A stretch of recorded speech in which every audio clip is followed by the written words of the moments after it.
Hi, I'm Mac McCarthy, and I help people with their breakups. And today, the secret to getting more women.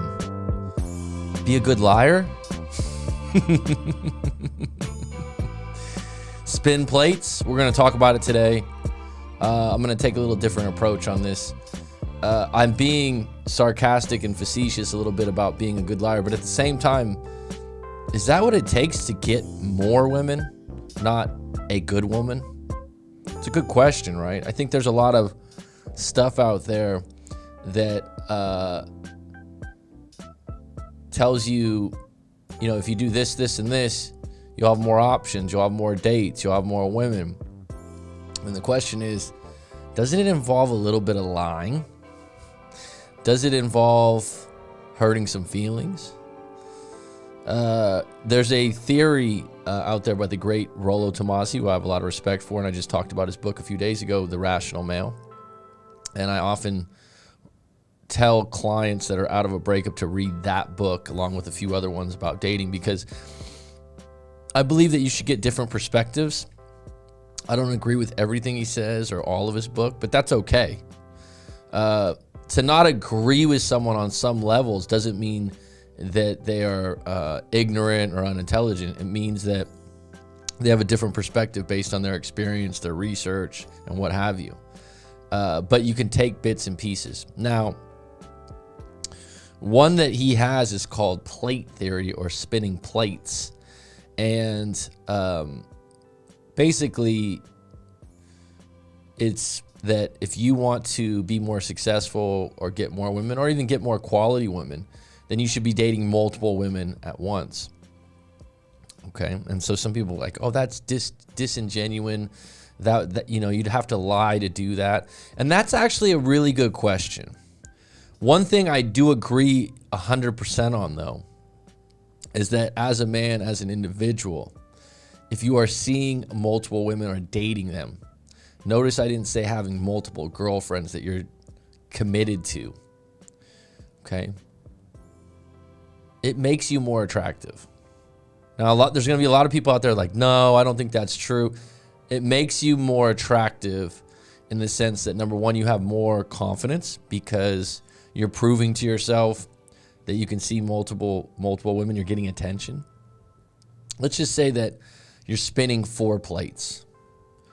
And by plates, I mean women, that you are dating 4 different women. You're having interactions with them. Doesn't necessarily mean that you're maybe sleeping with all of them, but you're interacting with them, you're getting attention, you're texting back and forth. And from each, what people don't realize is that whenever you're in a relationship, whether it's quote unquote toxic or not toxic, which is a very popular general statement used, I prefer in my own practice as a coach to get down to your story and what you believe happens in situations, because generalizations like, I'm in a toxic relationship, well, what's toxic about it?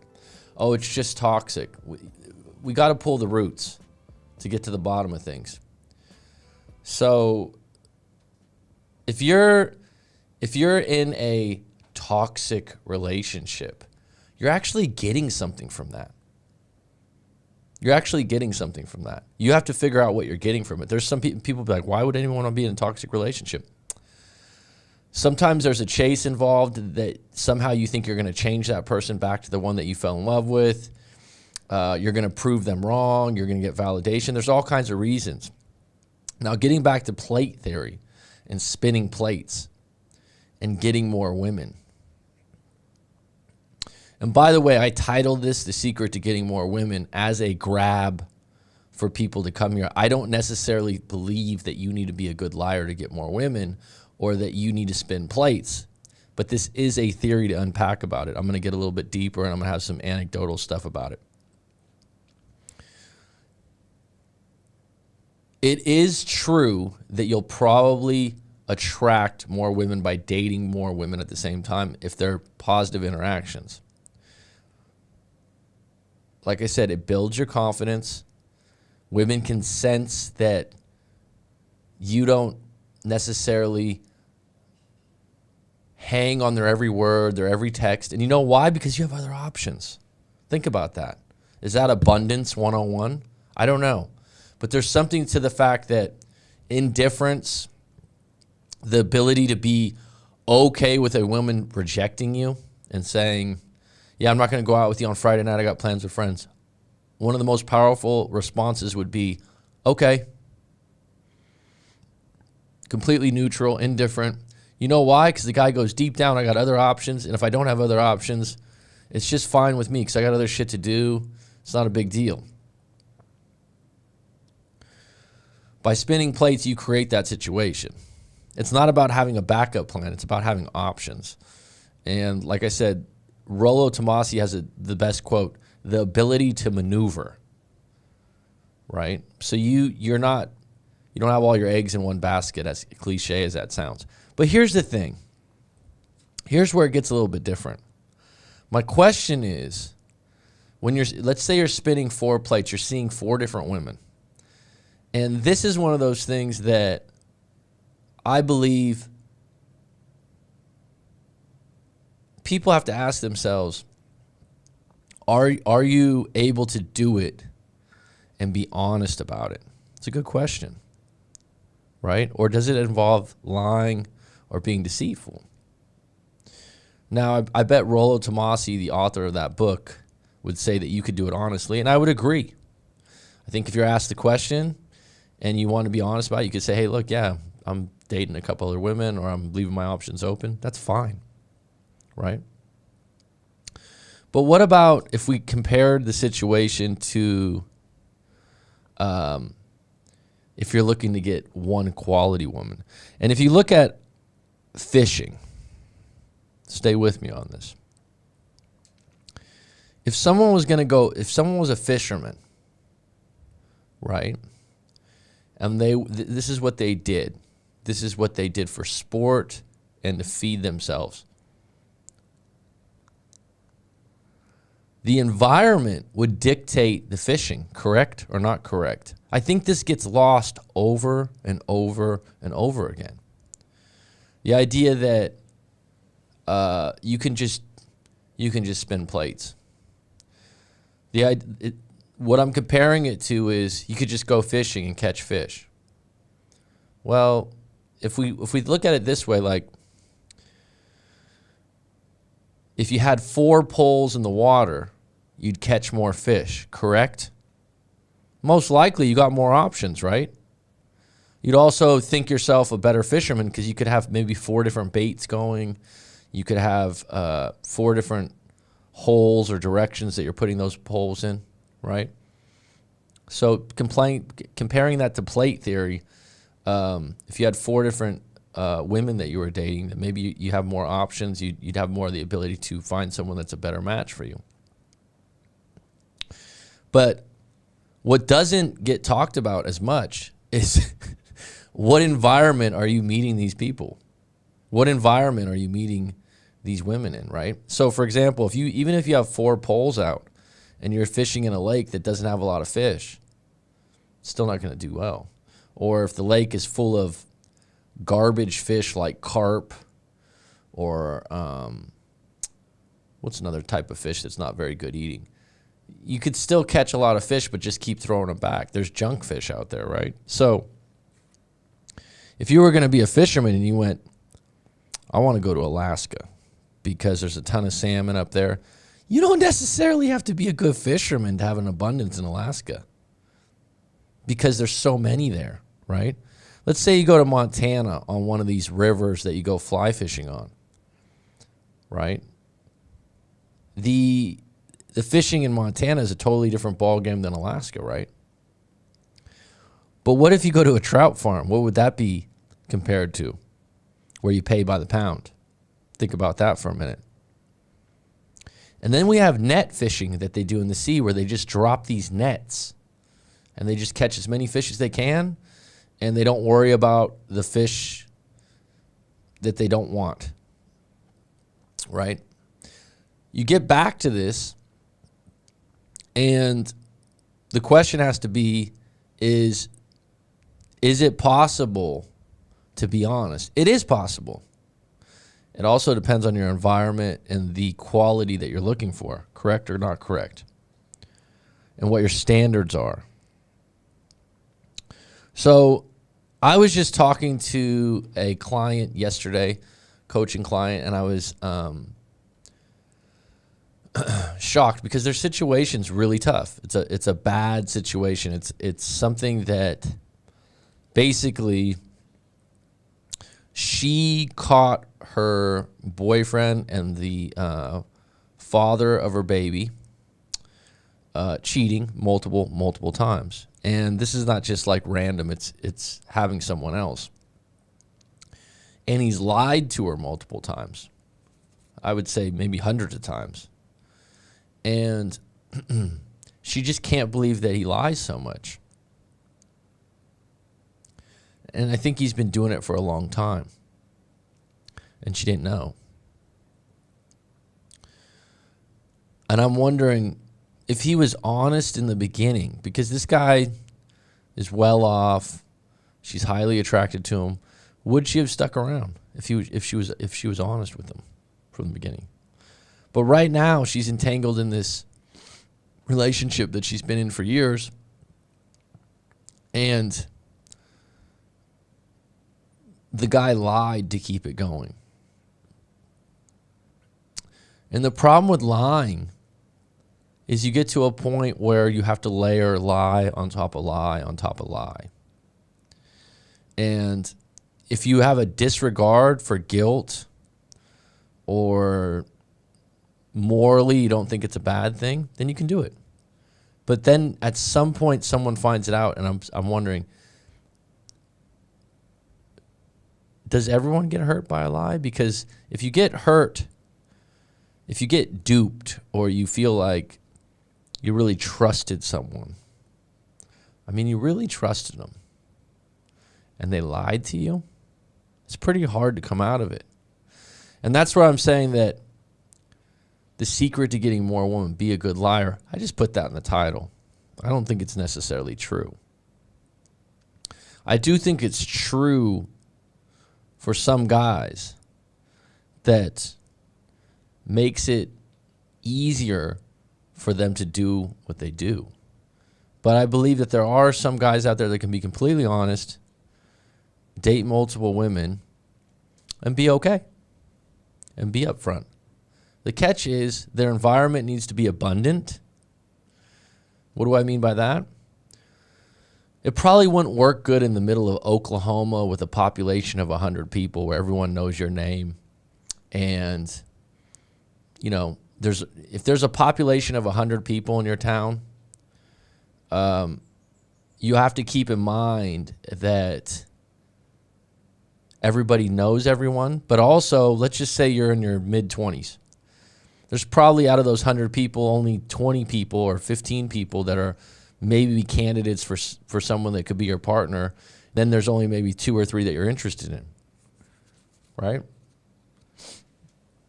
So the most abundant places are probably going to be cities, right? And it's a lot of times people are wondering, like, how do I do better? Look at your environment. Look where you live.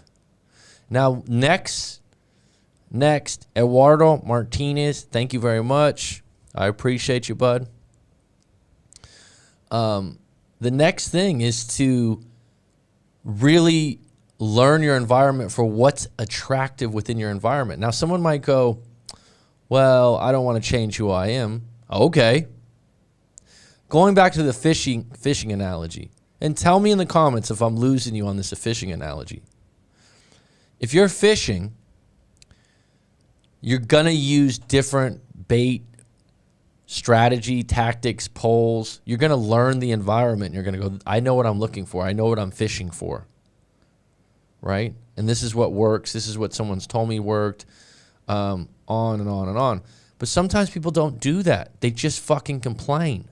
They just complain about the environment. But more than that, they blame the women. Or vice versa, they blame the men. Oh, all the men here suck. Oh, all the women here are horrible. Oh, all dating apps suck. No, you need to learn how it works. A dating app is like putting a giant net out, just like fishermen do, and catching every fish in the neighborhood that would be interested in your picture. And think about that for a moment. Your picture, what would you say, Eduardo?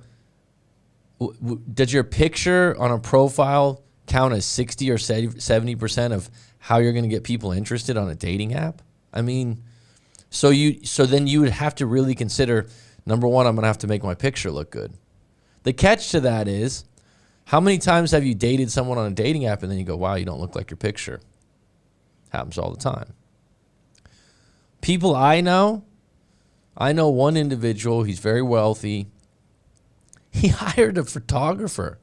He hired a professional photographer to do pictures for his social media and his dating app shots. Now, a lot of people are like, wow, that's really shallow. No, he's in his 50s, goes to the gym, he does things like that. And he's like, look, I did it. Guess what? Gets a lot of dates. Right? He does. Would I do that? No. That's just me. But I don't judge him for it. Because he's saying this is what works for dating app environments, for dating app fishing. Now, if you spin that and you go, what works when someone goes to a bar or club? And by the way, the last couple of years, this has kind of been off the table for a lot of people because a lot of the regions in the world, a bar or a club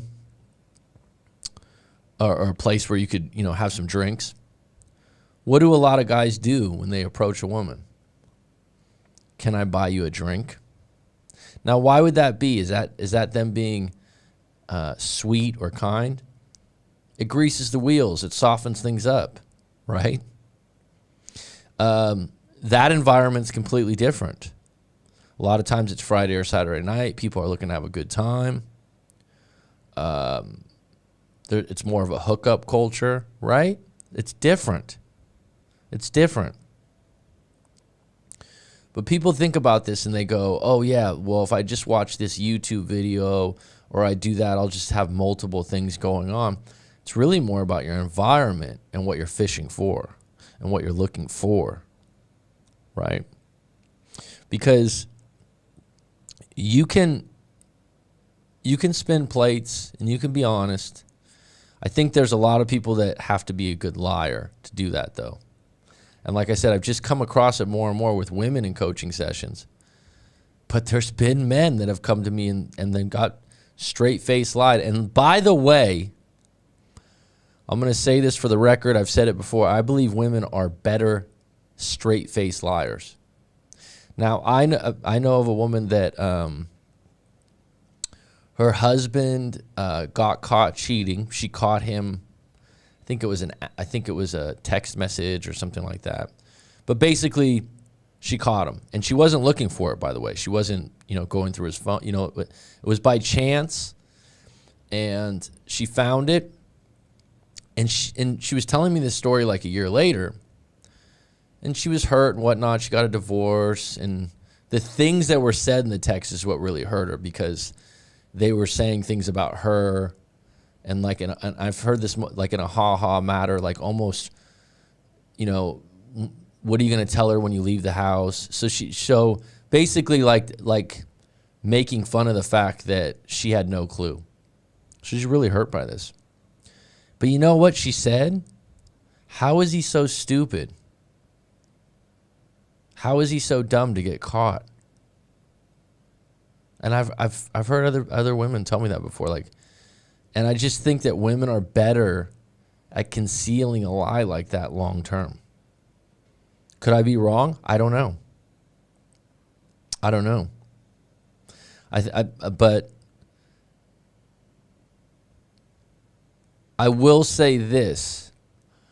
I have noticed that guys that get a lot of women are okay with some lying, with a hidden agenda. Does that mean all of them are like that? Hell no. Because there is guys out there that women will go, oh, I know he's got a lot. I know he gets a lot of attention, and I'm okay with it. Right? Look at rock stars or ball players, right? A lot of women are going to know that guy's probably not going to be someone that just has a couple options. And so they can probably figure out right away that they're going to have to compete. And the thing about spinning plates and plate theory that Rollo Tomassi talks about, this actually draws attraction. The idea that they need to compete for someone that's worthy of competition. That's interesting, right? And the reason I bring this up is because recently in a couple different coaching sessions, I don't know how many plates are being spun, but women are chasing guys that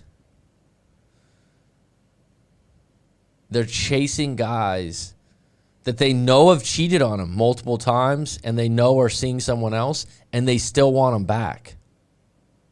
Why would that be? Now, someone might think it's insecurity. I don't think it is in all cases. It's not that cut and dry. It's not like, oh, they're just an insecure person. It's not. It's not. There's something to the competition of it.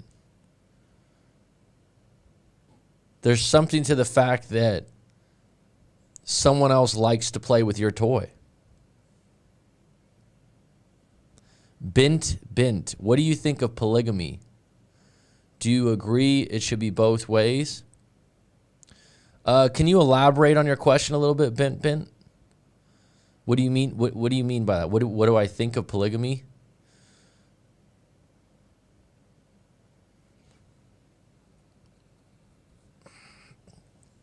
Yes.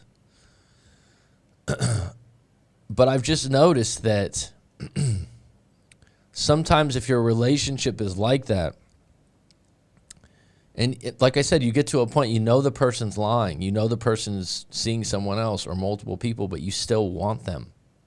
What is that? It's not just insecurity. It's competition.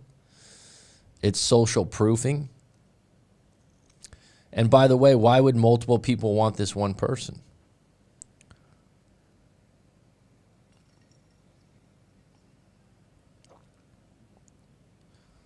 Okay, so you're talking to me in terms of marriage.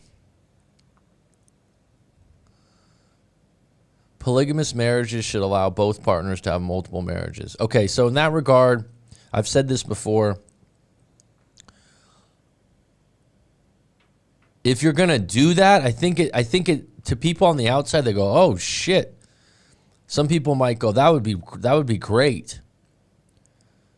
I think that long-term relationships are difficult enough.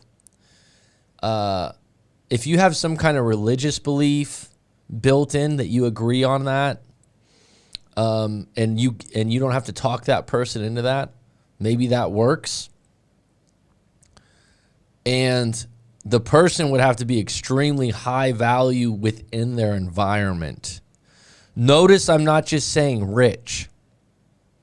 Look at these cults, right? I mean, I don't study cults, right? But you know what I mean by a cult. What cult leader have you ever seen a documentary on that doesn't have multiple women? I mean, if we think about it, if you look at people in power, presidents, prime ministers, it's very common, right, over the years.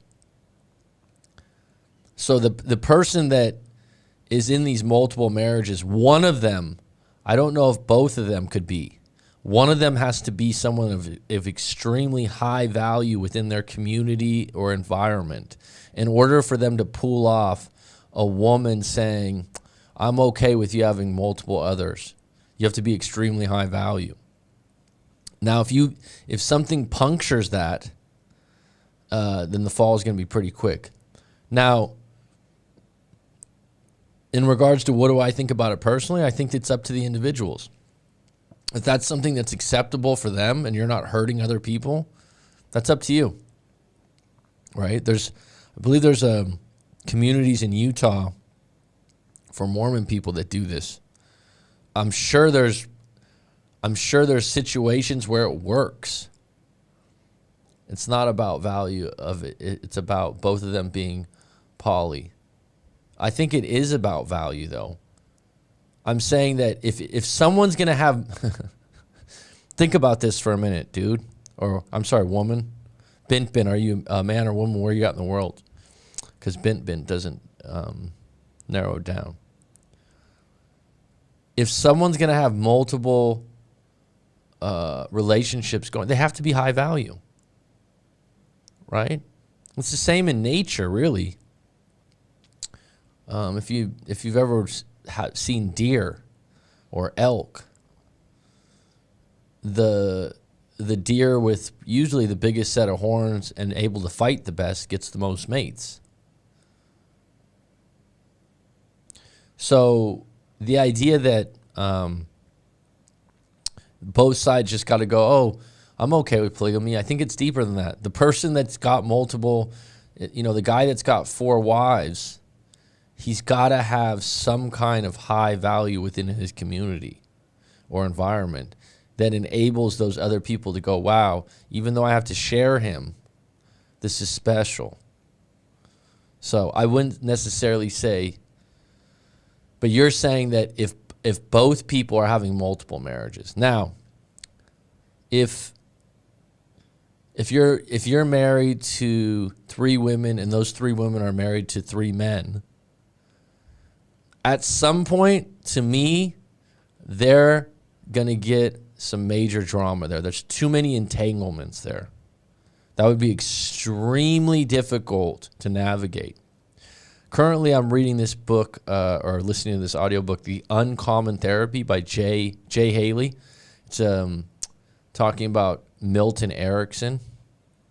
And Milton Erickson was extremely popular and legendary hypnotherapist and therapist, PhD, on and on and on. And he said one of the things that's different about human beings, and I never thought of this before in this way, right? I never thought about this before. You don't only marry your partner. You have in-laws. You have grandparents involved. You have parents that are still involved. Not always, but human beings have these other entanglements that you get married into a family. So you're going to tell, there's no way that if you got married to 3 different people, you're not marrying just 3 different people. You're marrying into 3 different families. That's deep, man. And that affects things. So that's 3 different sets of values. That's 3 different life experiences. This is what gets me. Everyone generalizes. Well, men and women are like this. It's a little bit more intricate than that, folks. What about stepping out on a few times a month? Meaning like your wife or your husband gives you a free pass to fool around. That's different, right? That's different. That would also involve someone considering you extremely high value. That